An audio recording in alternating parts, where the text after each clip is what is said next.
time to use my barrier. Take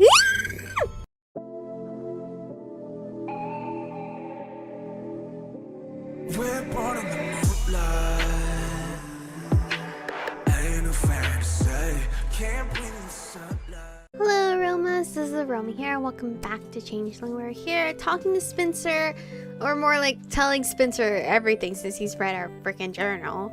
The stuff about changelings. I sighed this time because explaining all that mess was going to be tricky. That's true as well. There was some stuff about your soul that I didn't understand. Well, I barely get it myself, but I read enough to question if what I saw that time was really what I thought I was seeing. I started to wonder if the conclusions I came to were maybe not accurate. Well, I can't really address that without knowing what you saw and what you thought all this time, but I have to say you're taking this better than I thought you would. That journal answered a lot of questions I've had for a long time. What exactly did you see 5 years ago? I saw you. I mean, not you. I saw the white-haired one. Ah, her. When I separated from the search party, I found her in a clearing, all surrounded by lights. I didn't even know what I was looking at. Then they saw me. She just changed right before my eyes, and suddenly it was you standing there.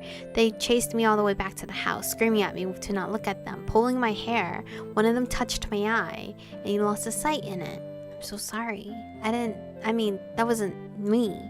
I knew it back then too. I knew she wasn't you, wasn't my sister. When I saw your journal entry about changelings, I knew that had to be it. I thought about trying to make you leave. Drowning you or something. I started having nightmares about it. Then I saw the recent entries about souls, and I just decided not to try to kill me, I hope. It's not like I ever wanted to kill you. Just her? I didn't want to kill anyone. I just thought I'd do anything to get my sister back, but I decided to talk to you first. I want you to explain it to me in a way I understand. Well, apparently, when fairies kidnap you, they don't just take your body. They switch your soul around because it's a convenient camouflage. It makes you more useful for breeding stock. So your sister never left. I've been here the whole time, just with a bit of company. I still don't understand anything. I told you I barely understand it myself, but the main point is that I have a fairy in my head, or rather, I'm in her head, and that's the way it's been for a really long time. So how do we get rid of her? Working on it. I was glad I hadn't written anything about that potion yet. I didn't know it would count as telling someone, but knowing Brenna, it probably would have. What I'm still trying to figure out is when this started. It had to have been a while ago. I started drawing that white-haired woman when I was really young. I've been thinking about that. Since we got back here, I've been having this dream. A dream I used to have a lot when we were kids, too. He was silent a moment, and I stood. Suddenly, I just couldn't sit still. I felt jittery, anxious. I needed something to occupy my hands. Making some coffee. Want some? I think this may be a long conversation. He watched me as I went to fill the kettle. Do you remember that hill that was out behind the house? That weird one that we used to play on in the woods? Yeah, I trolled off, getting the feeling of an old memory stirring around in the back of my mind. I dreamed that I went inside it. Something about that was strangely familiar. There was a needle of pain behind my eyes as I tried to remember. It was full of people. They sang and danced, and I had fun. But when I wanted to leave, they wouldn't let me. And I went after you. I remember the words half to myself. The pain in my head increased, but I knew I was right. I looked at Spencer and said it again with more certainty. I went after you, didn't I? He nodded. There was a flash of pain, and it was like a veil lifted. Suddenly I remembered it all. You got them to let me go, but I had to agree to take your place.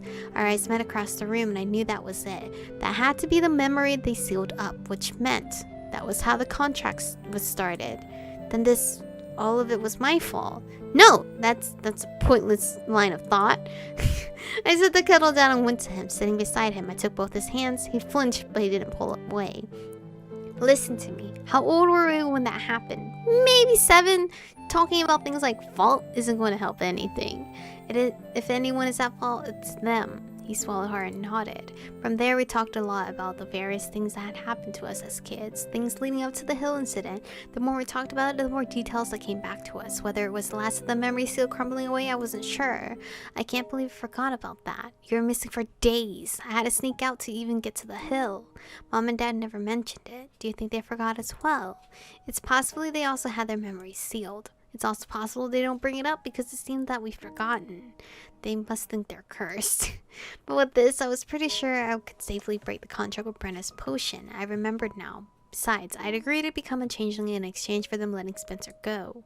And I'd done that. I didn't recall agreeing to actually go live in fairy, so technically I'd fulfilled my end. Now all that was left was ending it all for good. All of this is so strange. No matter how I look at it, things like fairies shouldn't exist.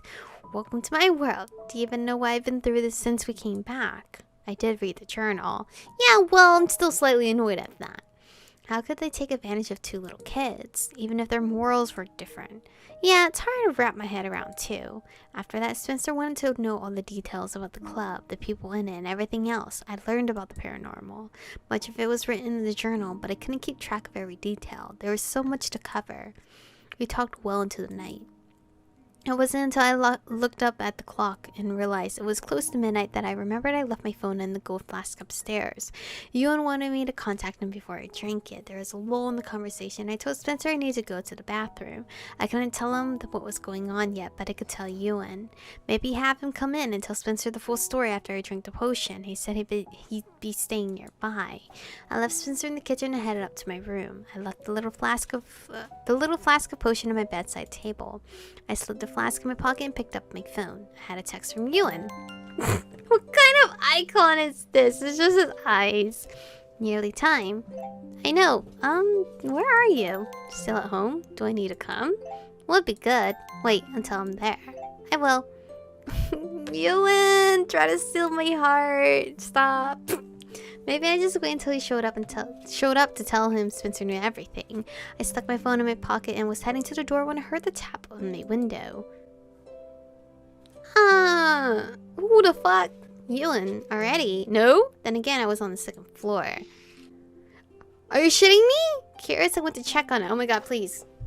I'm scared. Oh, I didn't need that sound. I didn't need that sound. Oh my god, my ear's itchy. I'm just stay back here. I'm just stay back here. For those of you that don't know, when I get scared, nervous, or any anxiety, I get extremely itchy, and I don't know why. So instead of like sweating a whole lot like some people or biting their nails, I just get massively itchy. I pulled the curtains back and screamed when I came face to face with a pale figure. Are you gonna show me?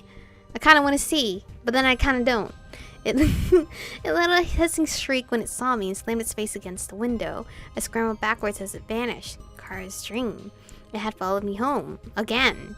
I scurried to the opposite side of the room. Michiko, what happened? I heard his footsteps on the stairs. No, don't come up here! There was silence. What do I do? What do I do? Where did it go? I hadn't gotten a great look at it. It had just been a blur of white, but it had seemed a lot bigger. What's going on? Spencer, I told you to stay back. Oh my god. Their eyes slanted to the glass again. We both screamed and I shoved him back into the hallway as wood splintered and glass cracked. Stay out of there! Wait, it's really trying to break in right now? I stared in horror as thin gold cracks appeared, not in the glass, but in the air. That had to be Allie's ward. Oh, it's breaking in. I mean, she did say it only lasts a couple days, and I believe it, like, obviously, if anything like magic, it breaks down slowly eventually. The cracks fly in. At first came a noise like shattering glass, and the actual window was shattered, sending a spray of glass inward. Well, time to use my barrier technique. Oh god, oh god, oh god. Oh, you look very scary. I held it off for all of 2 seconds. I let out a scream and ran for the door. The right grabbed my ankle and I went sprawling face first. I expected to feel the same burning sensation from the last time it tried to possess me, but there was a loud crash and the sound of splintering wood instead. The right crumbled to a heap and lay still. Oh, Spencer. I stared up at Spencer in shock. He was standing over me, holding the last remnants of a broken chair. Is that Mom's Victorian rosewood chair from the hall? Oh, she'd be mad. She was going to be so pissed off. Don't just sit there. He grabbed me by the arm and pulled me to my feet, dragging me from my room. I managed to grab the knob and slam the door shut behind us. We scrambled down the stairs and I heard the door crash open. I don't think the chair slowed it down. Sorry, my first time fighting a monster. By the way, I mean, it's my first time too, so I don't know any better. I could hear heavy footfalls on the carpet as we reached the kitchen. Despite that it looked like a person, it sounded like it was running on all fours. Oh, ew. I don't. I'm just gonna chill back here. There was definitely some horror movie craziness going on back there. What is that thing? Remember the Aromie I mentioned earlier? Oh, great. I shoved Spencer toward the back door, then moved myself closer to the island, using it as a shield between myself and the stairs. What are you? It's after me, not you. If we go together, it'll just chase us both down. You can't! Go get Elliot. He wasn't exactly my choice of savior, but he said he didn't sleep much. He might be able to help. Wouldn't fucking Danny hear all this nonsense going on too? From next door? Is there another one? Spencer was definitely looking at me like I was insane. Just go! Ew. There, I hit the bottom of the stairs and skittered. Skittered, ew, Jesus! Skittered on the wood floor trying to get traction. No, nah, bitch. Let's get some olive oil and just tell Mom sorry. I snatched the nearest object off the counter to use as a weapon. I somehow don't think a pizza cutter is going to do much against that thing. There I paused, opposite from where I was standing. We studied each other from across the island. It looks like Kara. Like an evil, possessed Kara. My stomach sank. That's some long-ass nails, by the way. Oh no. Spencer, I said, get out of here. Kara ignored Spencer as I thought she would and advanced toward me. As she came around the island, I moved around to the other side, trying to keep as much of the barrier between us as possible. Please stop. She wasn't playing that game. She leapt on the countertop and I staggered backwards, foot catching in the legs of the bar stool as I tried to get away. Stumbling toward the hall, I twisted around and swept my arm in front of me. Well, oh, okay. I thought she, like, fucking slashed me in the face. That would be, like, some crazy shit. Okay. Barrier! A weak burst of energy radiated from my fingertips. That feeble attempt never stood a chance against something that had already broken through a barrier set up by a much more adept magic user than I. She jumped at me and went straight through the barrier. What the fuck? I'd made it like it wasn't even there. Look out! I didn't have a chance to look his way. He smashed into me from the side, knocking me out of the right path. We both fell in a heap near the hole. I scrambled up and staggered away from him, back toward the stairs. Where is my flask? I'm praying my flask is not in my pocket, or else it would have... Technically, it would be seeping into me, so technically it would still be working, right? You never listen. Where was I going to go now? All paths of escape were on the other side of the room. We were going to mentally call for Corvin. That's my only answer, because I don't know where the fuck Ewan is. Closer to the right, it lifted itself up to its full height this time. Its movement was strange and jerking like a puppet. I hate puppets. I'm not a fan of dolls or anything like that. I do not like no face, so this is all in one. I am so dead. Whose power is that? Something soft and light swifted by my face, and suddenly there was a crack of thunder that knocked me to the ground and rattled the windows. I heard Spencer cry out in fear, not pain, and then the familiar chanting. Corvin! How? How are you always saving me? You're literally a prince. Oh my god. Corvin! My legs turned to jelly as relief flooded me. But how? He was coming from upstairs? He followed. He was the crow. Or, well, the familiar is his... Whatever. The Aromie hissed at the sight of him, and as the light from his magic surrounded it, inky smoke filled the air. It let out a howl and what sounded like pain and barreled out of the kitchen, knocking Spencer aside as it fled down the hole. Spencer! Spencer, okay? Corvin went after it, but the sound of glass shattering indicated to me that it had probably gone out of one of the front windows. It was Spencer to his feet, relieved when it didn't look like he had been hurt. Are you okay? Do I look okay? Well, you're not bleeding. Is that the new definition of okay? There's a monster in our kitchen. I shrugged helplessly. You saw it! Wait, he saw it! Wait, I just realized he saw the monster! Corvin suddenly reappearing, running for the back door. Where are you going? I doubled around back to the woods. I need to track it down. I'm coming with you. Girl, are you dumb? No, you're not. Is she dumb?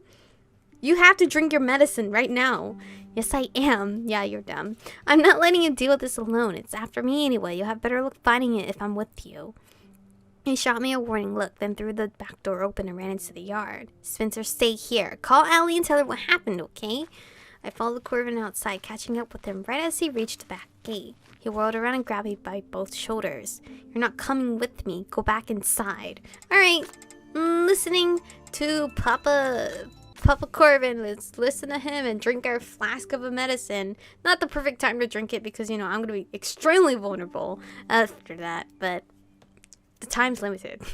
Anyway, thank you guys for watching today's episode. Stay beautiful, and I'll see you guys in the next one. love you, love. I miss that. You love it, love it, love. I want that. You touch it, touch it, touch.